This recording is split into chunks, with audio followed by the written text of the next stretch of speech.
Swordhaven is extremely okay. Welcome to Ye Old Entertainment. My name is Alex and it is my duty, my mission, my purpose in life to help you decide whether that game that you have been plucking daisies about for so long is indeed the right game for you or not. And today we are going to be talking about Swordhaven, a game that I didn't love and didn't hate either. If you asked Nano Banana to make an image of, say, an alien, you would probably get the most generic alien you can think of, an average of everyone's idea of what an alien looks like. Well, to me, Swordhaven kind of feels like what happens when human developers go on about the creation of their game the way an AI would, which is to say, by grabbing every feature and concept that we've ever seen in every RPG and blending it together into one title. If you played all those classic CRPGs from the late 90s and early 2000s, which is to say the OG Fallouts, Planescape Torment, the OG Baldur's Gate, Arcanum, the Temple of Elemental Evil, etc., and then took a chance on those 3D titles that came out around the mid-2000s that still had some of those features we love so much, the Neverwinter Nights, Knights of the Old Republic, the first Mass Effect, the first Dragon Age, the first Witcher, etc., and later on rekindled your love for the genre, somewhere around the mid-2000s, with the Pillars of Eternities, Tyranny, the Divinity Original Sins, etc., then I'm afraid there's nothing to see here! If you are that kind of guy who has to play every CRPG under the sun, then you are still going to get this game, no matter what I say. You probably already did even. If, on the other hand, you are the kind of guy who only plays top-tier CRPGs, then regardless of what I say about this game, you are not going to get it until a sizable chunk of the CRPG community validates it as a game worthy of your time. So I don't expect this video to have much of an impact on your decision. But if you are just learning about the existence of this title, or if you are on the fence about getting it, then you came to the right place. If you have been following along, you know that I review games using a system of categories that I believe to be relevant to the genre of the game at hand. And the game at hand this time is Swordhaven, a CRPG by Atom Team, the same guys who gave us Atom RPG.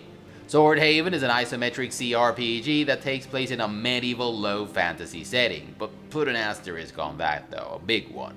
The game uses turn-based or real-time with pause combat, and yes, it lets you choose. So when it comes to those, character creation and character progression is the first category that we usually talk about. When it comes to RPGs, I want my choices to have an impact on the way I experience every aspect of the gameplay, exploration, combat, questing, the story itself. But I also want who and what my character is to matter. If my character is a dwarf, it's not enough for me to have a lengthy description of what dwarves are like in the world of the game. I want the world to react to the fact that he is a dwarf. You're no surface dwarf, I can see it in your eyes. Smart of the Grey Wardens to look for new recruits in Orzammar. We don't see many dwarves in these parts. You here to trade? Wake up, gentlemen. More travelers to attend to. Led by a dwarf, oddly enough. You shouldn't be here, dwarf. Your kind don't leave the market district. I want some doors to open and some to remain closed because I'm a dwarf, or an elf, a man or a woman, a priest or a warrior. I want different dialogue choices that depend on whether I'm smart or dumb, etc, etc, etc. And I am happy to report that this is one thing that Swordhaven actually nails. My journey felt character specific all the way through, and that's exactly what I want in an RPG. At the beginning of the game, you choose a background. Every background comes with bonuses to certain attributes and skills, but your choice of background also defines who you are in the world. So it works like a class. I chose to be a Widelot, which is like a priest in the world of Swordhaven, and I was surprised with how much this mattered in the game. Most people treated me with deference, and the more devout they were, the more respect they showed, and the more enthusiastic they were about helping me with my tasks. Those who had something to hide or who weren't quite on the up and up were slower to trust me, of course. And barbarians, for example, didn't really give a shit about me being a Widelot one way or the other. There is a Widelot specific companion, there are a lot of Widelot specific dialogue options, and even Widelot specific quests. And in the background's description, there is also a little something to get your role-playing juices flowing. You are expected to spread the faith of the dragon to the four corners of the world. You have attributes, which work much like they do in Fallout. Some attributes modify some skills significantly, they have a lesser impact on some others, and no impact on others. You don't gain attribute points when you level, but there are several ways to gain additional attribute points. Over the course of the game, you find certain pills, for example, that you can take to gain an extra attribute point, and a few altars that you need to figure out how to activate to get additional luck points. There are plenty of skill checks in the game. Usually, getting the best outcome in a conversation requires you to pass a persuasion or an intimidation check. But sometimes all you need is a high value of personality. Something similar happens with strength and dexterity. Sometimes you need to pass a martial arts skill check, but some other times you just need to be strong or dexterous enough to get the best outcome in a situation. Skills like crafting and medicine are interesting, not just because of the items that you can make with them, which can make a very big difference, but because there are plenty of skill checks associated with these skills, and they are also required to modify some weapons. You can, for example, enhance your arrows and bolts by adding poison to them, but this requires a certain level of medicine. A good level of crafting will let you enhance your melee weapons by attaching different components. This makes itemization, which is already pretty decent, a bit more interesting. When I say pretty decent though, don't expect set items or items that synergize with your combat skills, like the ones you have in the Pathfinder games. Just items with interesting bonuses. Speaking of which, combat skills are associated with different types of weapons. Having a high level of bladed weapons, for example, lets you use knives, one-hand and two-hand swords more proficiently, and it also lets you unlock more powerful skills. Combat skills work a little bit like mini talent trees. You not only need to have a good enough level of the corresponding skill to unlock a certain skill, you must have also unlocked a skill in the previous tier. So will you focus on one particular type of weapon to get the best skills as soon as possible, or will you keep your options open by learning different skills from different branches? Skills themselves are a bit hit or miss. Some are tactically interesting, like an AoE sweep in the martial arts skill tree that does weapon damage to everyone around you and pushes those affected by the skill, friend or foe, a few paces back and gives them the status of lane. Other skills are just your typical, this attack hits harder than your regular attack kind of deal. Like most other things in Swordhaven, I didn't think they were great, but I also didn't think they were terrible. And then there are distinctions, which give you immense bonuses and equally big penalties, like short of stature, which gives you +1 dexterity, +20 to stealth, pickpocketing and lockpicking, but it also gives you -20 to intimidation and outdoorsmanship, and -10 to martial arts, bladed weapons, axes and blunt, and spears and halberds. If you are 100% sure about how you want to play your character, I would say go for them because they can be quite powerful. You don't need to choose a distinction, by the way. I'm thankful that you have an old school sex selector in the character creation interface rather than body types and pronouns. I usually take this as an indication that a game is not contaminated with a post-2016 disease that has been ruining entertainment. And in this case, I'm happy to report that Swordhaven is 100% free of contamination. There are a couple of things that could have been better though. First, the game is way too protagonist-centric, and sometimes this means that your main character needs to pass skill checks while performing tasks that he or she could have easily assigned to a more capable companion.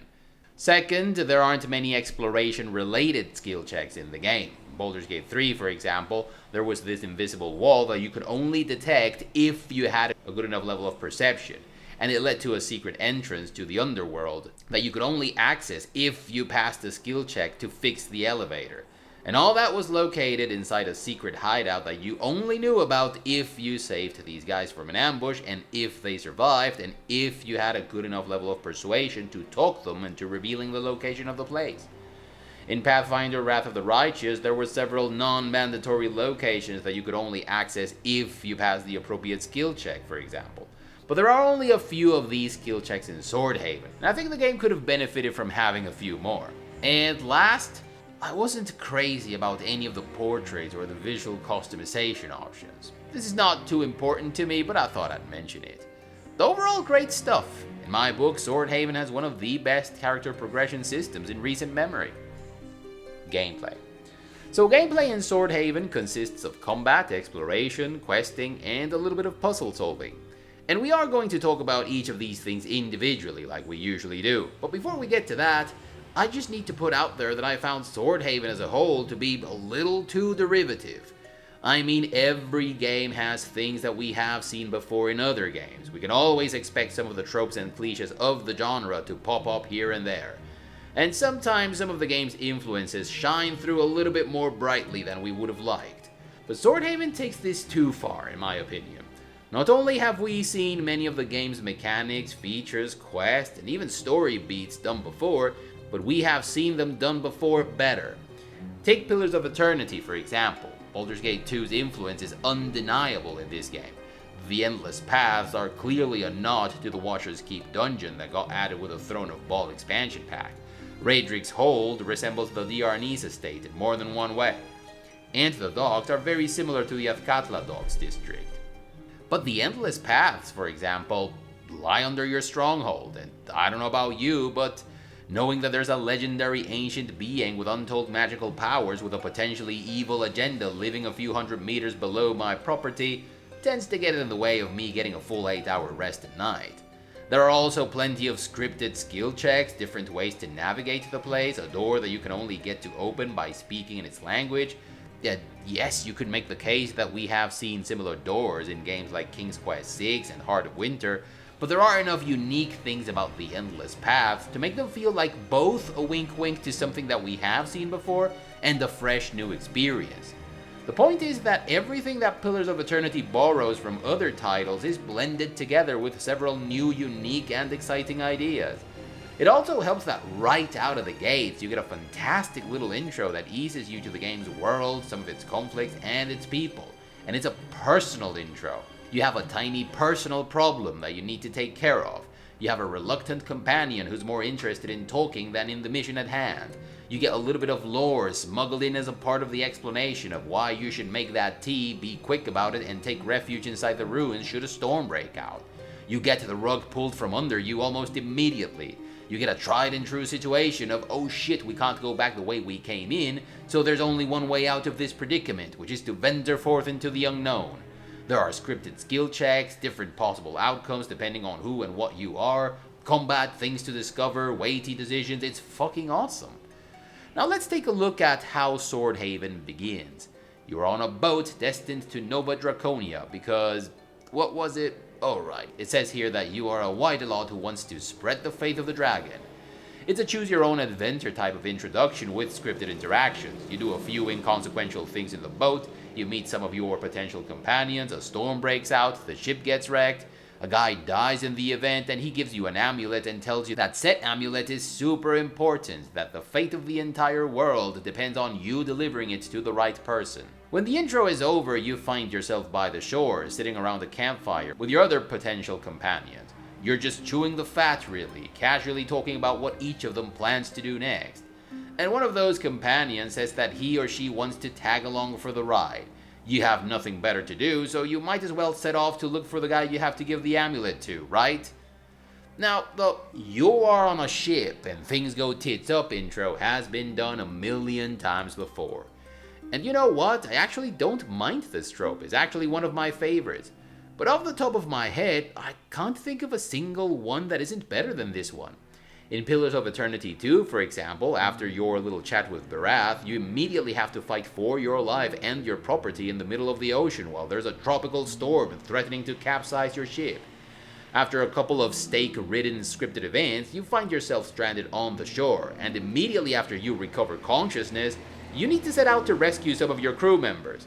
Which not only gives you something important but not world-changing to do, but it also helps to establish your crew members as important people who also have their own distinct personalities. In Divinity Original Sin 2, right out of the gates, you wake up to discover that you are some sort of prisoner who's wearing a collar that annuls your capacity to use swords.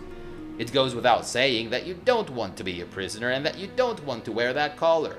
So you walk about, meet your captors and your soon-to-be companions, but these meetings serve to tell you more about the characters' personalities, the setting, and the conflict at hand.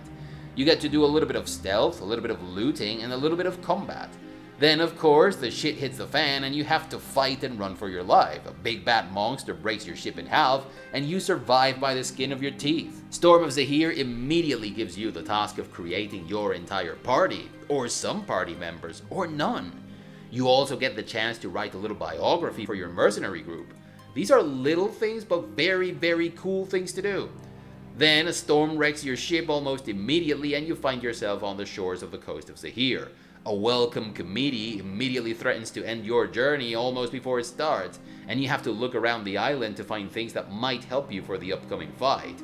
This task requires you to interact with different things, and that's how the game introduces you to one of its best features. The fact that every time you interact with a character or with an object, you get party member specific actions that depend on their skills and classes. And then of course there is a fight. And see, oftentimes when you compare an indie game with a game made by a larger studio, someone brings up arguments like, this comparison is unfair because this is a smaller dev, or the budget was significantly smaller in this game. But in many cases, it's all about what you choose to do with the resources that you do have. Scald against the Black Priory, for example, is not a big budget game. And it also starts with the trope of you are on a ship and things go tits up.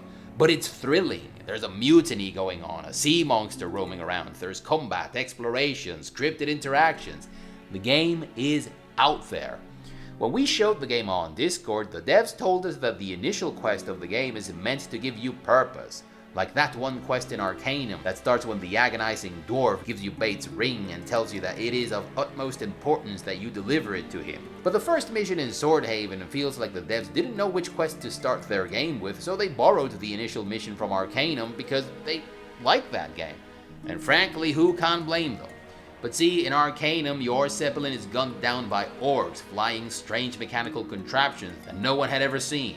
Who were these orcs? What were those machines? Why did they attack the Zeppelin? Someone clearly wanted to bring down that thing, and that raises questions.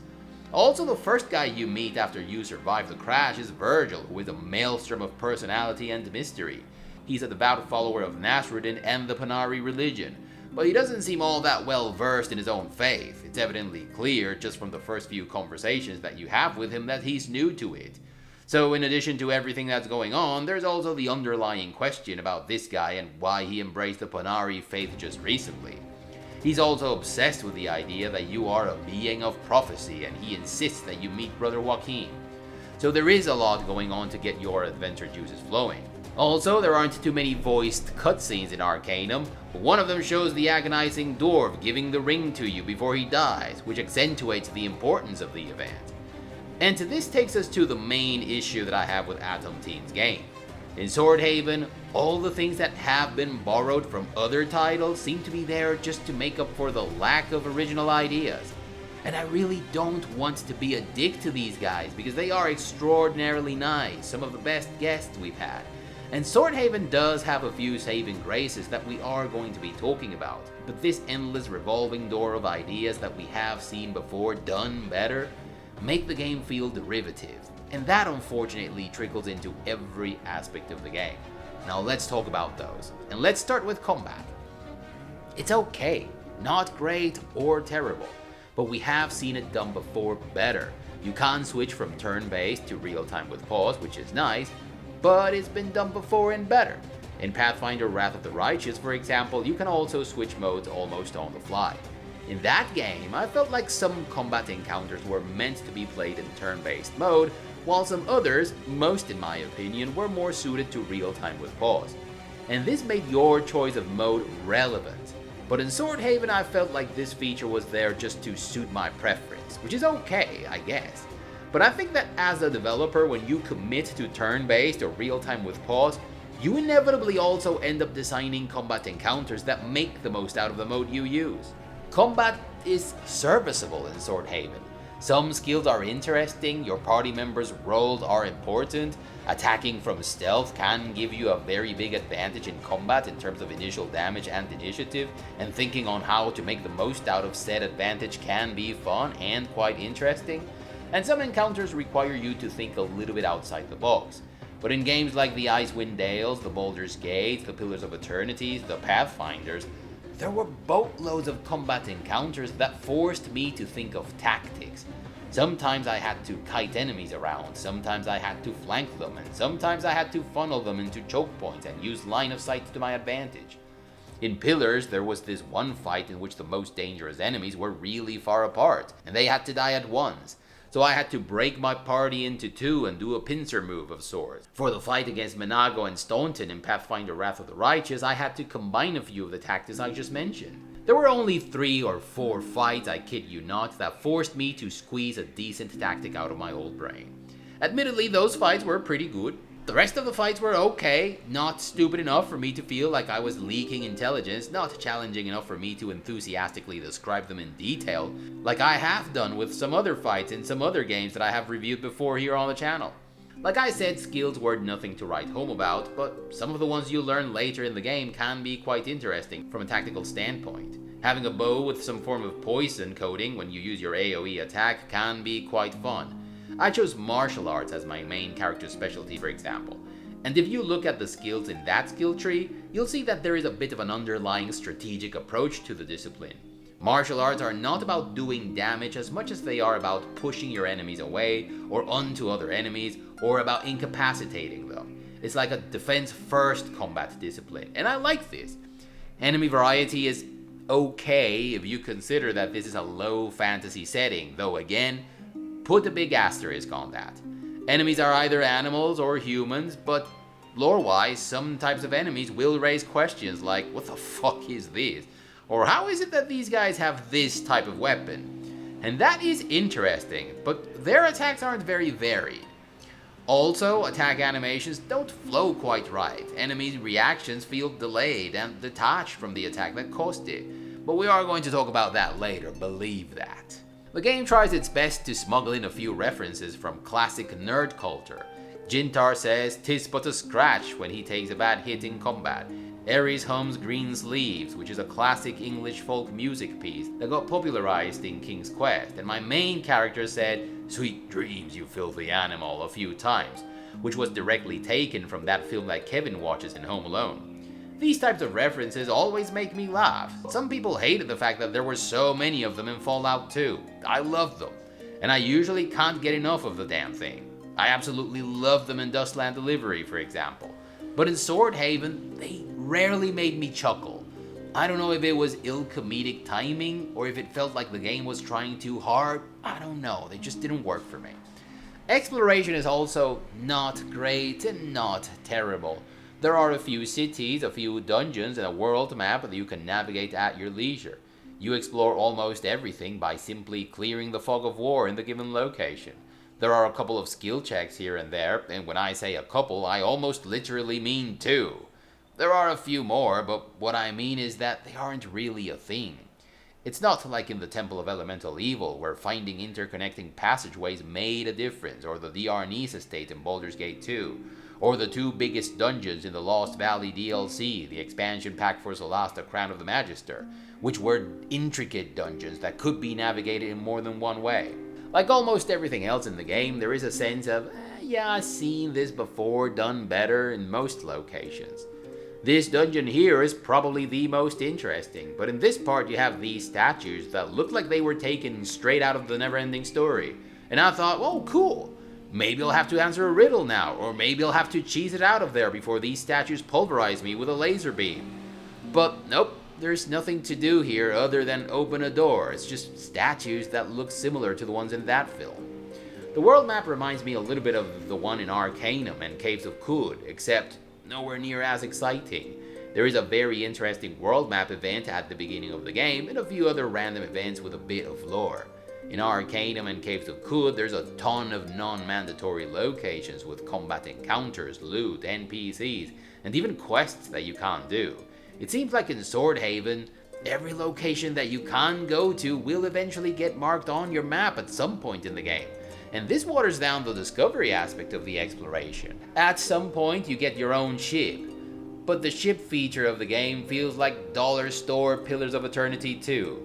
In Pillars of Eternity 2 there were bounties, ships that chased you, epic fights with epic music, scripted events, islands that you could discover and even name in some cases. There were dungeons, quests, and mega bosses, and you could upgrade your ship with crew and gear.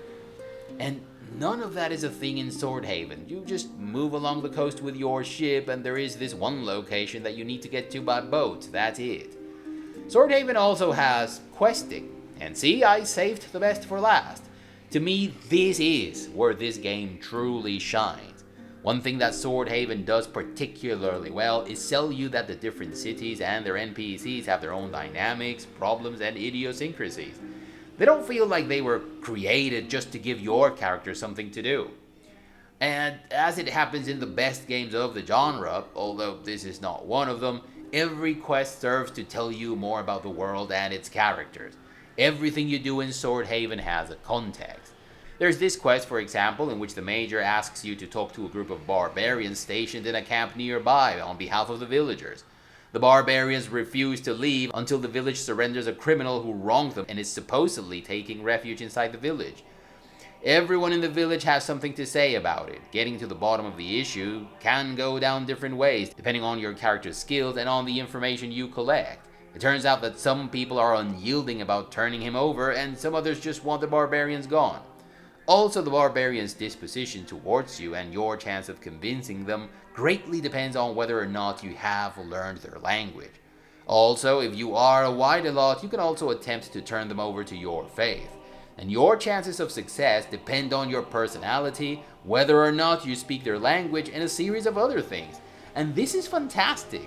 The whole affair is a complicated conundrum that feels realistic and organic to the village's dynamics. And let me tell you, precious few games achieve this level of immersion with their quests.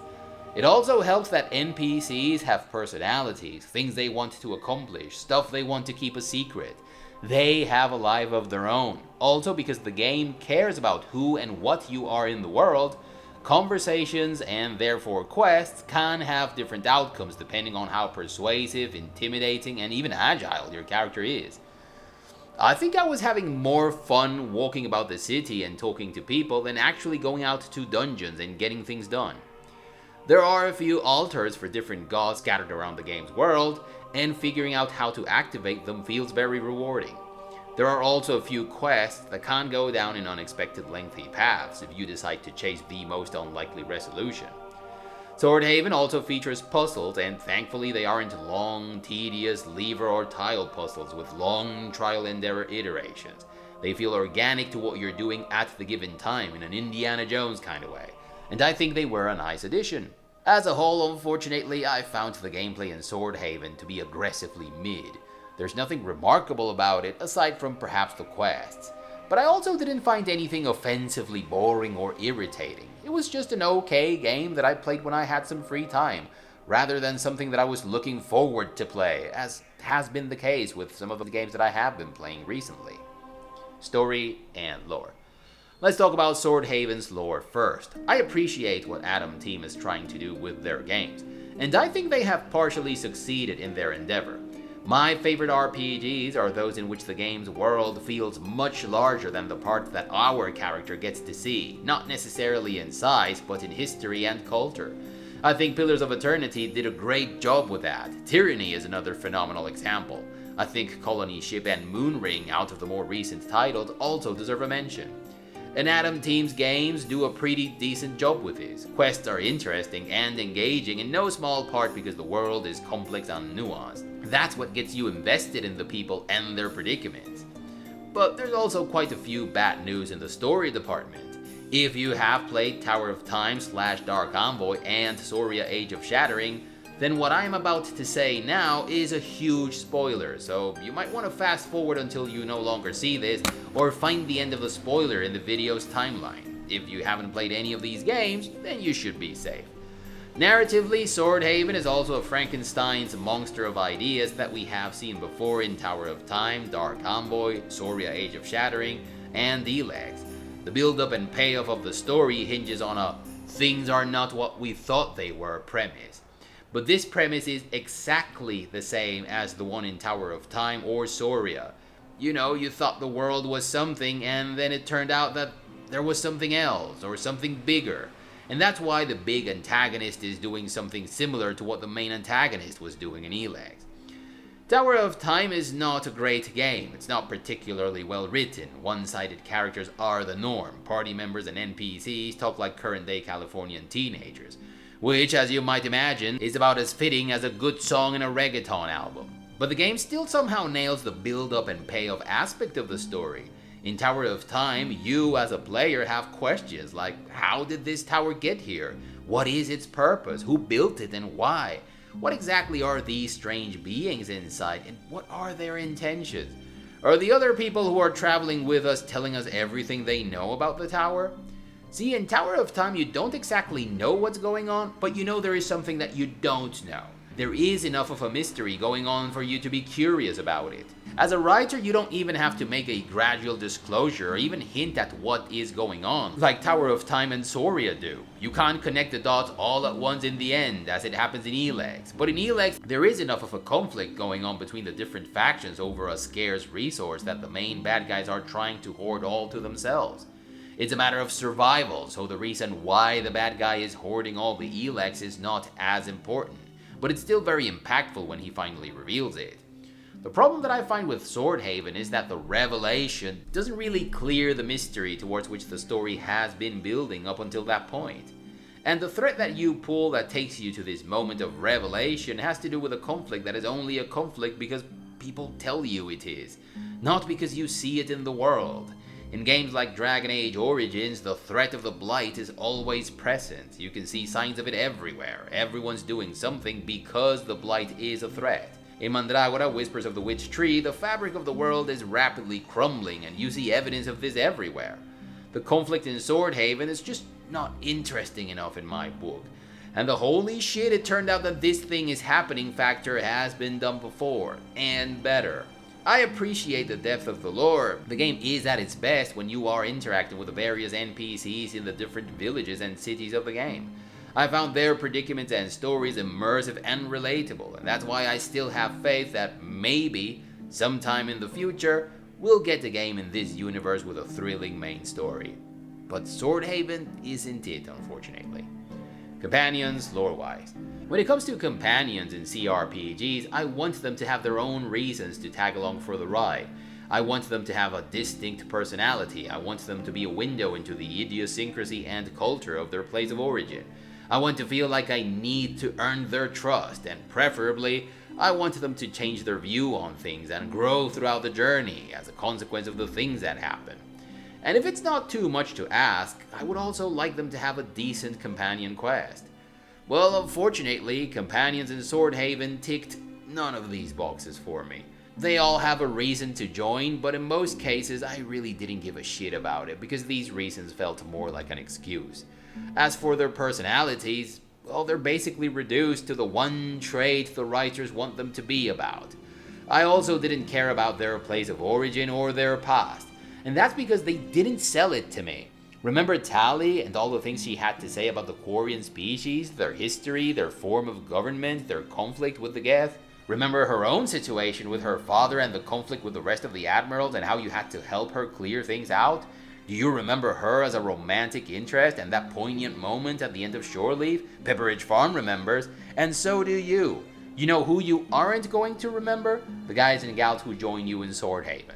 They have a few things to say every now and then about this, that, or the other thing. They do judge you for your actions occasionally, but I didn't feel like it amounted to anything. For example, I was constantly doing things that weren't in line with me being a White-a-lot, and Jintar always had something negative to say about it. But he never tried to stop me, he never tried to leave, and he never even confronted me about the way I was behaving. Like Stan in Dragon Age, for example, who tried to fight you if you went to Haven just because he thought the quest was a waste of time. This guy is, I shit you not, the best companion. At least he has interesting stories about how he got in trouble in town, and the reasons why he joins are interesting. He is like a less drunk, less dumb, more interesting version of Elmo from the Temple of Elemental Evil. But he refuses to follow you beyond the village. You shitting me? I don't know if he follows you if you have different stats or a different background, but it's so fucking frustrating that the most interesting companion is a temporary one. I also constantly tried to talk to them about what they knew about the place we were at, and they never had anything interesting to say. Talking to these guys was an exercise of frustration all the way through, and unfortunately, it ended in disappointment. Companions gameplay-wise. This is actually pretty good. Your companions have clearly defined roles, or at least you can hone them towards a role or a function. They can work like a well-oiled machine if you play your cards right. Out of combat, they can complement your main character's skills nicely. I turned Jintar into a crafting expert. Ares was my appointed lockpicker, and Vavir took care of pickpocketing duty, which is important in this game. Also, upgrading items requires a certain level of disciplines like crafting or medicine, and it feels nice to have all the angles covered. Bottom line is, gameplay-wise, your companions feel like proper companions, not just tag-alongs that fight. There are, however, many challenges that automatically switch your selected character to your main character, which forces you to pass the attribute or skill check at hand with your main character. Overall, great stuff, but not without its tiny bit of frustration. Secondary mechanics and user experience. You have your standard array of secondary mechanics like crafting, trading, and inventory management, and they are exactly what they need to be in an RPG. I like that over the course of the game you find many things with which to upgrade your weapons, and upgrading your weapons requires a certain level of a discipline like crafting or medicine. These skills also let you craft equipment and brew potions, amongst other things, and these items can make a very big difference in combat. I like that, for example, being good at medicine lets you brew better potions, but it also lets you make better versions of lower tier potions. Arrows and bolts are also quite hard to come by, so being able to craft them is always a blessing. If you have a high enough level of crafting, you can make weapons and armor that are better than anything you can find in the world, or at least it makes it so that you can afford good gear. The UX when it comes to these secondary mechanics is also exactly what it needs to be. You can compare items vis-a-vis easily. You can drag and drop items to equip them on your characters, or to move them from one character to another. Double-clicking on an item equips it. Right-clicking on an item shows you all the things you can do with it. When you are trading with a vendor, you can switch from one party member to another, and the items persist in the trade window, and you can balance out your shopping cart with money.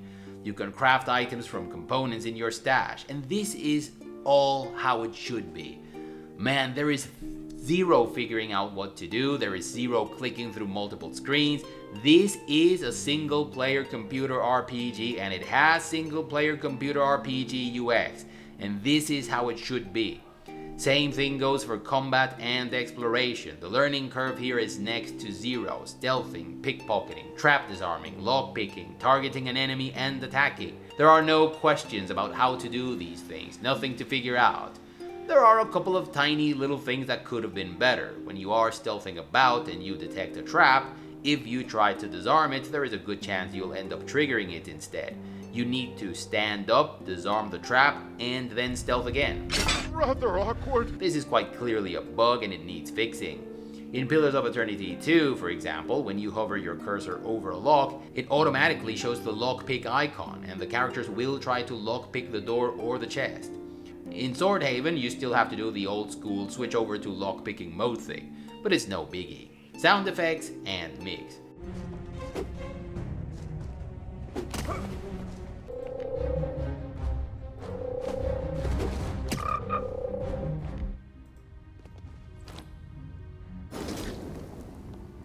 I had to replay a little bit of the game to form an opinion on this, and that should tell you all you need to know.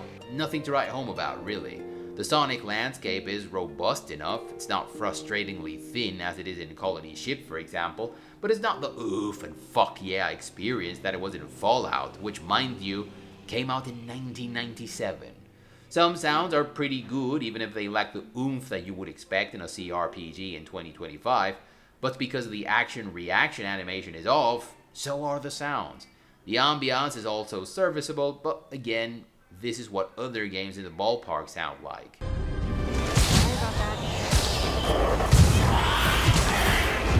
And this is what Swordhaven sounds like.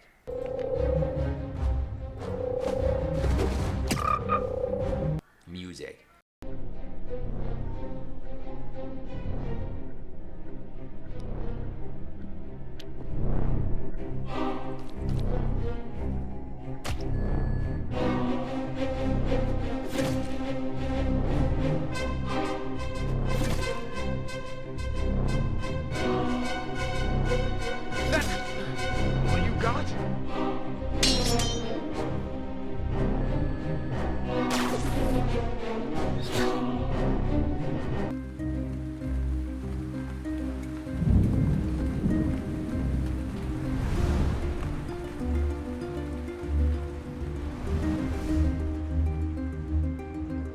I think there are just too few tracks. I also had to replay the game again to assess whether or not I liked the music.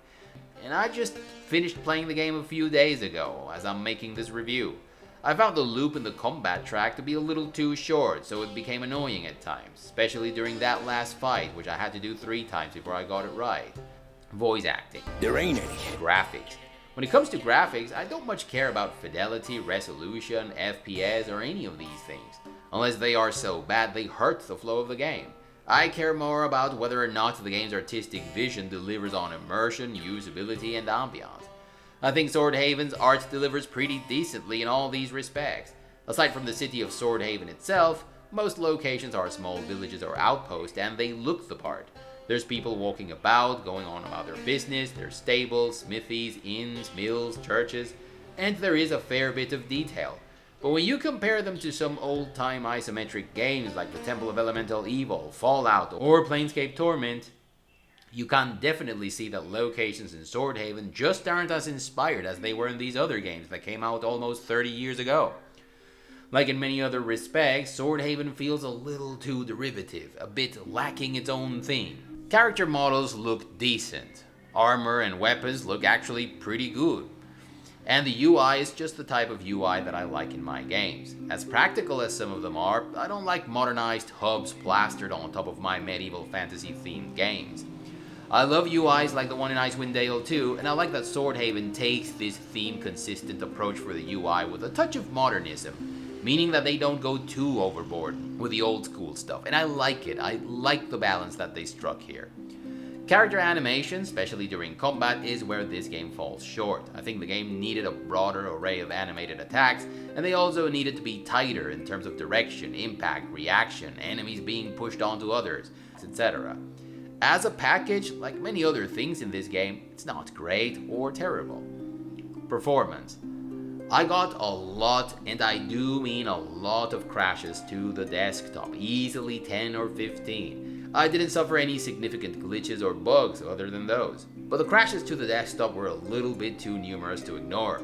I did however notice that by the time I was playing the final stretch of the game, which I played about a week before this review, these crashes to the desktop didn't seem to occur anymore, so the game is probably now more stable than it was a few weeks ago.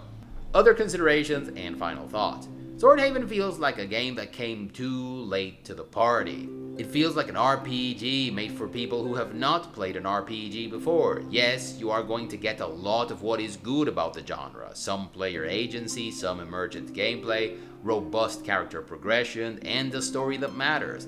And that's great and all. But those of us who have played other RPGs have seen everything Swordhaven has to offer before, and more often than not, done better. There is a very thin line between drawing inspiration from the classics and being derivative. And I think Swordhaven is derivative. Even the one thing that we aren't supposed to see coming was already done in games like Tower of Time and Zoria Age of Shattering. Do I regret playing Swordhaven? Not really. I was almost never bored, and whenever I was engaging with the little things and the NPCs that needed these little things done, I was actually having fun. But if you are looking for that timeless RPG that flew under everyone's radar, I'm afraid Swordhaven isn't it. And I have nothing more to say to you. If you liked the video, give it a thumbs up. If you didn't, give it a thumbs up. If you like what you are seeing on the channel, please consider subscribing to keep the channel from dying and to avoid the usual YouTube shenanigans. Come check us out on Discord if you don't mind all the boomer talk that goes on there. I personally love it and wouldn't change it for anything. And share the video if you thought it was cool. Bye everyone. You're excused. You can go back to playing video games.